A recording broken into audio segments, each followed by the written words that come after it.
I'm going to move the split up to the middle, and we're going to mess around with the blending modes. We've worked with these before, so you have an idea for what they do.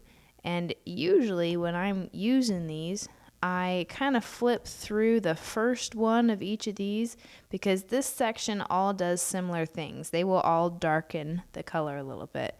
These ones will all lighten the color a little bit. And these ones all make it a brighter light. And then these ones down here are color related, and these will kind of make the color look opposite.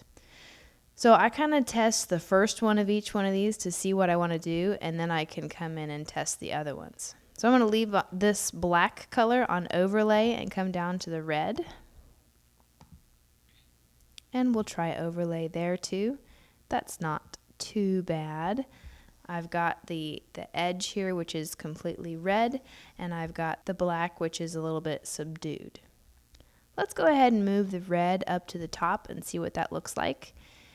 It's changed now because it has this blending mode in it. The blending mode, remember, makes the layer kind of transparent. Now, for the fun of it, before we do much more, let's zoom out and see what it looks like. Okay, so we've got a good start here, but the red is way too bright. So let's zoom back in and fix that problem. This is my red here. And we'll come in and just flip through these and see. Soft light is much better already, just to see what the rest of these do. Most of them are making them way too bright. That one makes it too pink.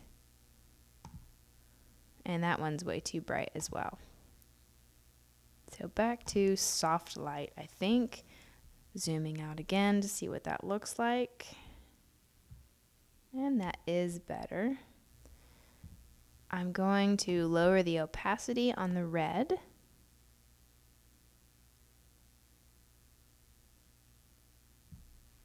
Till it looks just a little bit more natural. And the edges of my cut here are a little too prominent. So I'm going to grab my dissolve and just break down those edges a little bit. Just kind of makes it look a little bit more choppy. And if I zoom in, you can see what the dissolve did. It just kind of pixelizes the edges. And up close here, it looks a little strange, but when you zoom out, it looks pretty good. One last thing I'm going to do is grab my eraser tool. A lot of the time when I'm working with the brush tool, I'll keep my eraser tool handy. So remember, the B is your shortcut for the brush tool, and your E is the shortcut for the eraser. You will want to have a really soft brush. And you will want to make sure you're on the right layer. The larger the brush, the softer the edge. So I'm going to get a very large brush and just click along the edge a little bit. See how that softens there, even though I didn't have my eraser directly in the middle of it? And let's see if that went too far or if we like that. I think that works pretty good. All right, so once you're happy with this, you can move on to the next video. The tools we used here, remember, was the lasso tool, the paint bucket, and then your brush tool with a few changes in the kind of brush you used.